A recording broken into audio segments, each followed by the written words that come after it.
Voyage en récit Julien Hervier. et Geoffroy Scrive. Eh bien, Monsieur Hervier au micro d'RCF Finistère pour cette émission, pour parler donc de l'un des deux auteurs auxquels vous avez consacré énormément de temps, Pierre Drieux-La Rochelle. Nous allons reparler à l'occasion d'une réédition de certains de ses romans dans la collection Bouquins, livre que nous avons là donc entre les mains, intitulé Drieux-La Rochelle, Drôle de voyage et autres romans, édition établie donc par Stéphane Guégan, Frédéric Sannen et vous-même, Julien Hervier.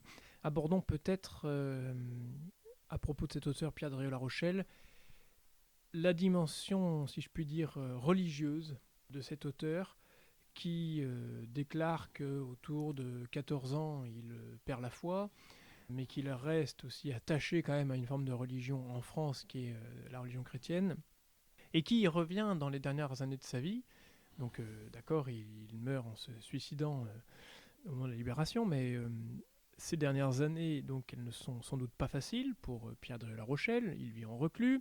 Par les positions qu'il a prises au cours de la guerre, il se sait traqué par son engagement dans la NRF aux côtés de l'occupant, pour essayer de promouvoir et de défendre une littérature française. Mais du coup, dans cet état peut-être un peu moins amusant que du temps des surréalistes, il recourt et il cherche une forme de spiritualité. Vous y revenez d'ailleurs dans ce livre, dans l'ABCDR notamment, dans le dictionnaire. Oui, Drieux a toujours été à la recherche, disons, d'une transcendance. C'est-à-dire que il vit intensément la mort de Dieu nietzschéenne. Bon, alors on peut préférer la mort de Dieu, l'idée du retrait de Dieu. Oui. Bon, il n'est pas grand lecteur de Blois, mais il connaît Léon Blois. Et surtout, il a une grande admiration pour Bernanos. Oui, j'allais parler de Bernanos. Bernanos est pour lui un des grands écrivains. Enfin, je dis de l'entre-deux-guerres. Drieux s'est suicidé en 1945. Hein. Donc, pour lui, il n'est pas question de l'après-guerre. Mais donc, des écrivains contemporains, Bernanos, avec Céline d'ailleurs, est un des plus et grands. Peggy peut-être. Claudel, Peggy sont des écrivains qui l'ont beaucoup marqué. Et il y a chez lui l'idée que, alors, non seulement le christianisme, avec son idée, pour lui, je parlais du sacrifice, l'idée du sacrifice est quelque chose de fondamental. Justement, on pourrait reparler de Girard, du bouc émissaire. Enfin, le christianisme, c'est une religion où le sacrifice divin sauve l'homme, et donc on peut le reproduire. Il faut relire d'ailleurs René Girard sur ces sujets-là. Tout à fait, c'est très beau. Oui. Et vous voyez, par exemple, je vous parlais de ce projet de tuer tout le monde de Constant à la fin des Chiens de paille, ce qui fait que le jeune résistant français, enfin le jeune représentant de la France seule dit, enfin c'est terrible, on va peut-être être fichu en l'air par ce vieux légionnaire gaga, mais on en a déjà une annonce à la fin de L'Homme à cheval. Alors l'homme à cheval, Raime, le héros, qui a échoué sur tous les plans. Il n'a pas réussi à faire l'unité de l'Amérique du Sud, mais ça c'est historique. Drieux ne pouvait rien changer à l'éparpillement des pays sud-américains.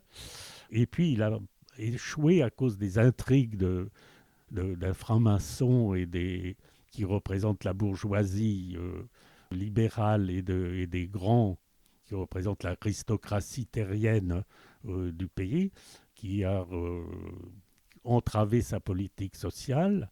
Donc il a échoué sur tous les plans.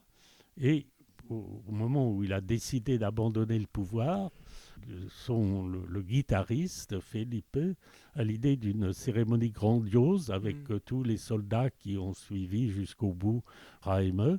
Devant tous ces soldats, ils vont sacrifier le cheval, qui est l'image même, enfin le symbole même de Raime, du dictateur. Enfin, donc ça n'est pas un sacrifice humain, c'est la façon dont le christianisme transcende. Alors là aussi, le christianisme est Drieux est dans une espèce de grand syncrétisme. Enfin, le christianisme et beaucoup de religions culminent dans l'idée du sacrifice salvateur.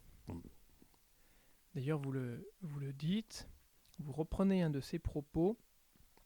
Je crois, écrivait Drieux fin 1943, qu'il y a sous toutes les religions une religion secrète et profonde qui lie toutes les religions entre elles et qui n'en fait qu'une seule expression de l'homme unique et partout le même. D'ailleurs, le verbe qui lie, c'est vraiment le terme de l'égaré, d'où vient le mot religion lui-même finalement. Oui. Donc, il cherche un lien, il trouve quelque part. Pensez-vous que, ou est-il permis de penser que en 1943, en pleine guerre, il trouve quelque part dans ses recherches spirituelles une sorte d'apaisement par rapport à la situation qu'il vit peut-être très au fond de lui en France? Je crois qu'il trouve de l'apaisement. D'ailleurs, le roman de L'Homme à cheval a été écrit pendant la guerre. Ah oui. Et une chose qui me frappe justement, c'est qu'il y a une espèce de sérénité distante dans ce roman, alors que au moment dans le journal de Drieux, au moment de l'écroulement de la France en juin 14, il y a une espèce de désespoir absolu. Il dit voilà, cette chose si intelligente et énergique qu'a été la France a maintenant disparu. Ça a duré 1000 ans, mais les choses durent rarement plus de 1000 ans dans les civilisations. Et donc, et alors là, il est dans le désespoir absolu. C'est ça. Et puis alors, on a l'impression que 3 ans plus tard, quand il écrit L'Homme à cheval, il s'est résigné à cette disparition. Oui. Et donc, il a pris ses distances. Ceci dit, il se replongera en plein dans le détail de la politique avec les chiens de paille. Alors, les chiens de paille, vous parliez de ce grand syncrétisme de toutes les religions. Il commence par le titre vient d'une épigraphe tirée de Lao Tzu. C'est donc la sagesse orientale qui apporte l'épigraphe initiale des chiens de paille. Les hommes sont des chiens de paille qui sont le jouet des dieux. Et d'ailleurs, le chien de paille, c'est un titre qui a été repris par un film de Peckinpah aussi. C'est une espèce de manifestation justement de l'intérêt de Drieux pour d'autres religions que la religion chrétienne. Alors, dans ce cadre-là, il faut dire que pour lui, il y a quand même une grande force de la religion chrétienne, c'est la sagesse acquise par l'Église. Oui. Donc pour lui, l'Église, même s'il ne croit plus dans le dogme chrétien, dans son C3, est une espèce de réservoir de beauté, bien sûr, hein, et de sagesse. Oui. Et d'ailleurs aussi pour lui, dans les choses qui comptent, c'est la confession catholique compte énormément. La pratique de l'examen de conscience est quelque chose, au fond, qui rend les gens intelligents. Et ne serait-ce que la possibilité de le faire, parce qu'il n'y a pas... Enfin, toutes les religions ne le permettent pas. Déjà dans cet exercice de confession. C'est assez rare, finalement. On peut en trouver une forme chez les zoroastriens, mais à part ça, j'en connais pas beaucoup d'autres formes. Donc il était attaché à ça. Alors Drieux était très attaché à ça. Les gens peuvent critiquer l'Église, enfin toute institution humaine a des grandes faiblesses, mais l'important c'est de voir ce qui structure l'ensemble et les éléments foncièrement positifs. Cette capacité de connaissance de soi qu'ont les chrétiens est effectivement individuellement une de leurs grandes forces. Alors je reviens, je vais peut-être faire un raccourci qui vous étonnera, Julien Hervier, mais je reviens à la laideur. Oui. La laideur exprimée particulièrement dans les mémoires de Dierk Rasp, qui sont un roman allégorique de la vie de Van Gogh, mais est-ce que la laideur exprimée dans ce roman est une forme justement de sacrifice ? C'est-à-dire, est-ce que par là, on peut penser que Pierre Drieux-La Rochelle voulait dire à ses lecteurs « Écoutez, j'ai été l'homme que vous connaissez, que vous avez connu, séducteur, Vous m'avez envié toutes mes conquêtes. Mais au fond de moi, il y a plus que cela. Je reviens peut-être à quelque chose comme la laideur, qui permet peut-être d'aborder un autre plan du personnage que je dépeins, qui est encore moi-même dans mon roman. Est-ce que par là, c'est une sorte de digression, tentative pour dire il y a beaucoup plus que la simple beauté physique et la recherche d'une profondeur chez moi? Est-ce qu'on peut le voir comme ça?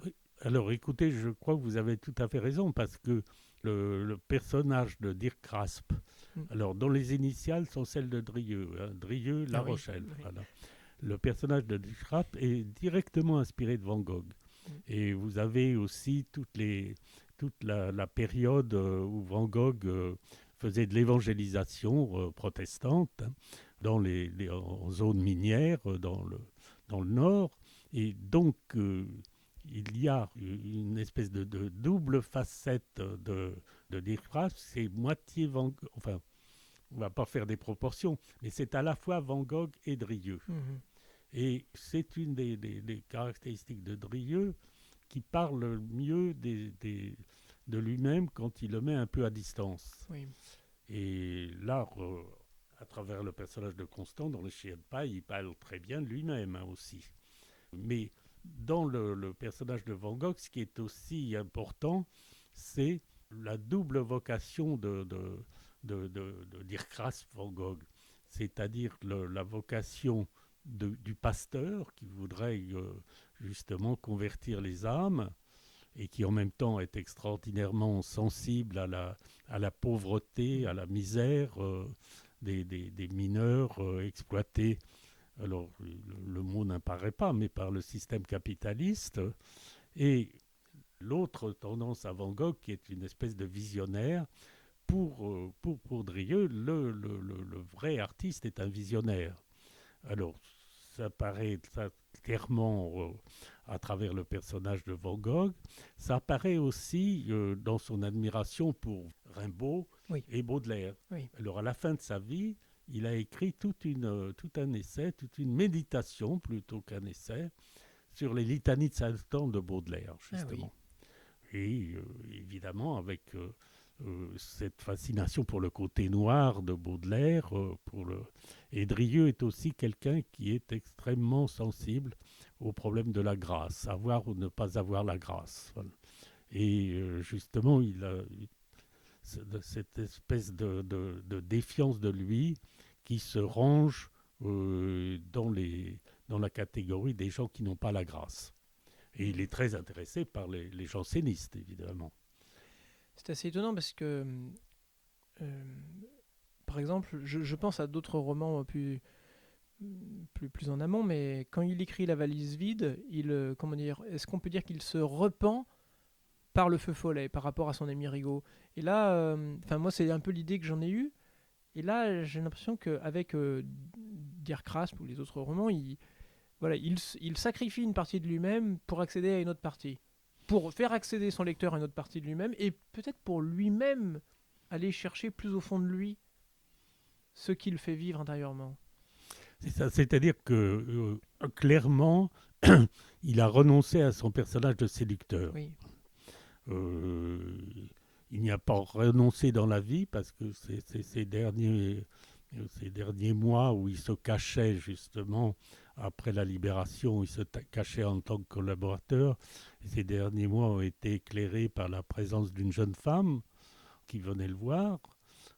Mais il a tout à fait abandonné tout ce qui tournait autour du jeu de la séduction, du marivaudage, qui alors s'étale pleinement dans les premiers romans qu'on a là, enfin, les romans de Gilles, Drôle de voyage et L'homme couvert de femmes, où il y a une atmosphère de facilité dans les milieux riches. On est un peu dans un monde à la Paul Morand. Et donc, dans les deux derniers romans là, de bouquins, on est tout à fait loin de ça. Et on sera encore plus éloigné avec les mémoires de Dirk Rasp. Et puis on apprend aussi, grâce à votre introduction, je cite le passage, il dit « Oui, je suis un traître. Oui, j'ai été l'intelligence avec l'ennemi. J'ai apporté l'intelligence française à l'ennemi. Ce n'est pas ma faute si cet ennemi n'a pas été intelligent. Je ne suis pas qu'un Français, je suis un Européen. Vous aussi vous l'êtes, sans le savoir ou le sachant. Mais nous avons joué, j'ai perdu, je réclame la mort. Et là vous écrivez, pour cette mort, comme Constant Trubert, il choisira la forme du suicide. D'ailleurs, il s'y reprendra à 3 fois. Oui, Quant au personnage de Judas, celui qui se sent destiné à mettre le monde en mouvement et à accélérer la réalisation des prophéties, non seulement il est omniprésent dans Les Chiens de paille, mais Drieux s'engage en août 1943, après l'achèvement de son roman, dans la rédaction d'une pièce de théâtre intitulée Judas, oui. qui lui est entièrement consacrée et dont il subsiste d'importants fragments. Découverte, j'ignorais totalement cette anecdote. Est-il possible de lire ces fragments ? Écoutez, alors ces fragments, ils existent publiés dans une énorme thèse de Jean Lansard, D'accord. des volumes, je crois qu'on doit pouvoir encore les trouver. Enfin, et donc, aux amateurs de livres, ça avait été publié à l'origine. Et donc, on peut les lire. Euh, ça mériterait d'ailleurs de donner lieu à une édition plus facile d'accès dans une collection de coches quelconque. Ils sont tout à fait accessibles. Mais je reviens sur cette facette que vous donnez, que je n'avais pas forcément perçue comme ça, c'est-à-dire Judas, celui qui se sent destiné à mettre le monde en mouvement et à accélérer la réalisation des prophéties, parce que le rythme auquel et la direction que prenait le Christ ne lui convenait pas. Est-ce que Drieux-La Rochelle, Monsieur Julien Hervier, est-ce que vous voulez nous dire par là que Pierre Drieux-La Rochelle voulait un peu accélérer le processus, se disant mais ça va pas assez vite, il faut que je redonne la barre dans le bon sens pour diriger le bateau. Mais tant pis si on ne m'écoute pas, si on ne me croit pas et si je me trompe. Et puis il s'apercevra s'être trompé. Enfin, l'histoire, malheureusement, ira contre lui. Mais est-ce que c'est un peu cette idée ? Est-ce qu'il s'engage, par exemple, dans la NRF avec cette idée de reconstruire quelque chose ? C'est-à-dire que le personnage de Judas, pour lui, est celui d'un homme qui n'est pas entièrement méprisable et qui est un activiste, justement, qui voudrait que le royaume des cieux soit de ce monde. C'est ça. Enfin, c'est l'idée l'idée juive que justement il viendra un sauveur et qu'il y aura un royaume terrestre. Oui. Et donc le personnage de Judas, pour lui, est un personnage qui a ses côtés positifs, mais qui est en même temps un personnage honni. Et ce qui est frappant, alors ça nous emmènerait très loin, c'est l'idée, la hantise de la trahison chez Drieux. Drieux... D'où sa fidélité à ses amis. Oui, alors, il est fidèle à ses amis, mais il a l'impression qu'il se trouve dans des situations déchirées. En particulier, la façon dont tous ses goûts le portent vers la haute société riche et brillante de son époque, et alors que sa volonté de préoccupation sociale est absolument indéniable. Drieux, de très, très jeune, se veut socialiste, il se veut républicain et socialiste, et d'ailleurs, qui commencera très vite à reprocher aux nazis, aux national-socialistes, c'est d'être national mais pas socialiste. Oui. Oui. Et donc, il a, même sur le plan privé, alors une de ces grandes conquêtes féminines célèbres qui ont connu du tout Paris à l'époque, c'est qu'il avait séduit l'épouse du grand industriel Louis Renault. Il a eu, à la fin de sa vie, une liaison durable avec Christiane Renault. Et on trouve dans ses écrits privés des inquiétudes exprimées sur le fait qu'il est à la fois quelqu'un qui lutte pour le socialisme, pour un socialisme national et pas à la traîne de l'URSS, et qui est l'amant de la plus riche des bourgeoises de son pays. Et donc, il y a cette idée du faux jeton, du faux jeu, qui est fondamentale dans les angoisses du héros de Belluccia. Belluccia, c'est la même chose. C'est Oui. un poète désargenté qui a séduit la femme du personnage qui est finalement qui incarne le pouvoir. Là, c'est tout à fait comme Renaud par rapport. C'est la puissance du capitalisme par rapport aux hommes politiques. Oui. Le sultan, le vrai sultan dans Belluccia, d'abord on le voit à peine, c'est un fantoche, c'est quelqu'un qui n'a pas de personnalité, et celui qui lui permet de résister aux forces populaires qui voudraient le renverser, c'est Mansour, le grand vizir, qui est donc l'époux de Belluccia. Donc il est le héros, Hasib, est à la fois lié au pouvoir, au puissant, par sa liaison avec Belluccia, et il fait partie de la conjuration qui va assiéger, essayer de renverser, sans y parvenir d'ailleurs, le sultan défendu par Mansour, l'époux de sa bien-aimée. Qu'est-ce qu'on peut vous souhaiter, Monsieur Julien Hervier, à vous et puis aux deux autres auteurs de ce livre qui vient d'être republié par Bouquin? C'est que non seulement qu'il soit lu, bien évidemment, mais qu'on ait une meilleure connaissance de l'époque par ces romans de Pierre de La Rochelle et donc une meilleure connaissance de cet auteur. Alors, l'espoir, c'est effectivement qu'on puisse sortir du manichéisme qui s'étale Oui. actuellement partout. Drieux s'est beaucoup trompé.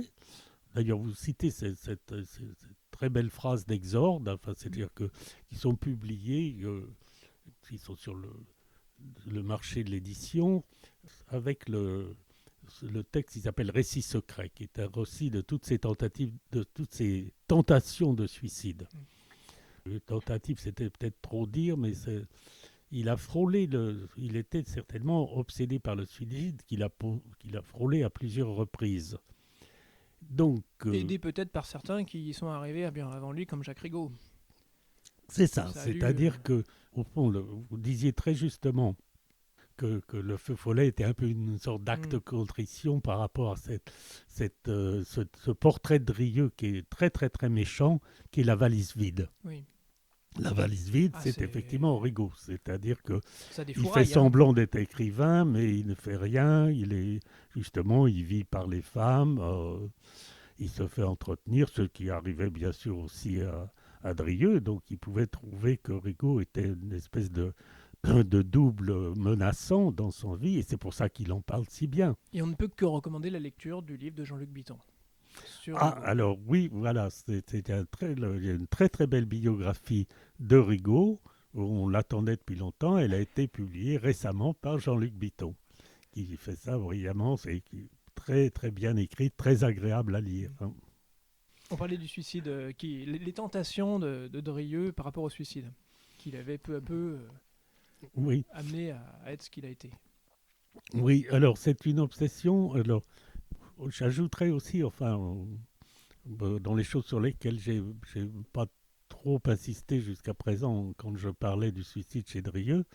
Alors il a joué à être mort quand il était tout petit. Il se cachait sous un lit, il jouait à être mort. À un moment, il a même aussi enfoncé un couteau à la place du cœur. Et puis, à partir du moment où ça lui a fait mal, enfin, c'était un gosse, il a immédiatement arrêté. Et puis, il y a eu une tentation aussi au service militaire où il y avait un truc pour se suicider avec son fusil. Alors, c'était compliqué, il fallait se déchausser, puis appuyer sur la gâchette avec des fusils avec l'orteil. Ouais.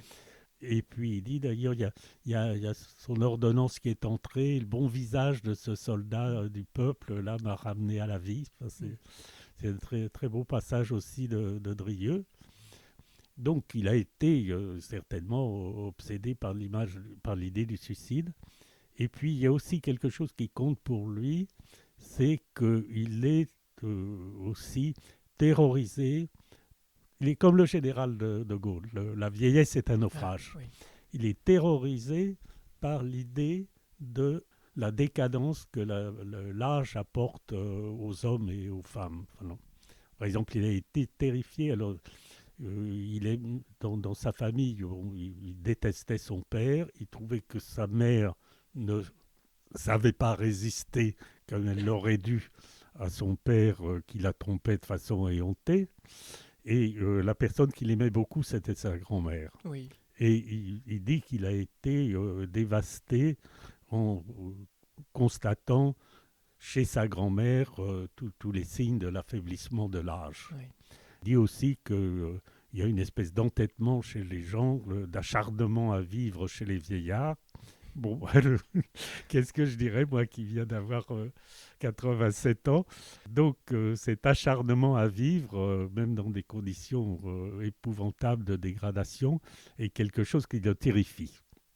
Et donc le suicide est une façon d'y échapper aussi. Oui.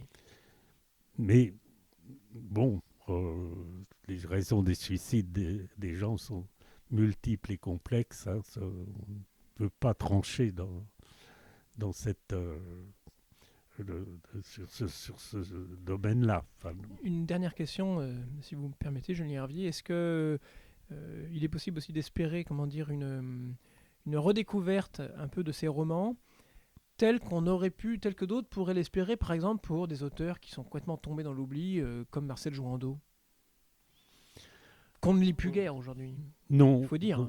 non, je ne pense pas qu'on lise beaucoup Jouandeau. Qui était très ami de Junger, oui, donc vous, oui, êtes oui. vous avez été très Oui, proches, oui. mais on peut espérer une meilleure fin, si je puis dire, aux romans que vous republiez là, que ceux qui sont encore dans l'oubli de Marcel Jouandeau.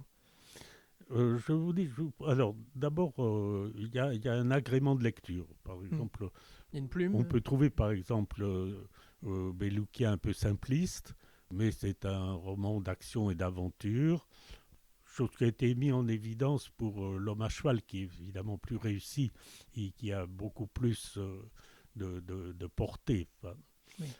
mais donc, on peut aussi prendre non seulement voir le côté présent des problématiques de Drieux, avec le malaise sexuel, par exemple, qui est une chose presque omniprésente chez lui. Enfin, il y a déjà du Welbeck chez Drieux. D'abord, dans la franchise avec laquelle il s'interroge sur l'acte sexuel, sur l'importance du rapport sexuel entre les humains, et puis sur le désarroi, alors je dirais, on peut dire dans un sens chrétien, du manque d'amour dans les échanges qui ne sont que du marivaudage, du libertinage à la manière du XVIIIe siècle. Donc, il y a un profond malaise de la sexualité occidentale, selon Drieux, et dont on voit qu'elle ne fait que s'aggraver à l'époque contemporaine. Oui. Mais écoutez, c'est peut-être sur ces mots que nous terminerons, et donc nous pouvons redire aux auditeurs qu'ils peuvent trouver donc cet ouvrage dans la collection bouquins intitulé Drieux-La Rochelle, drôles de voyage et autres romans.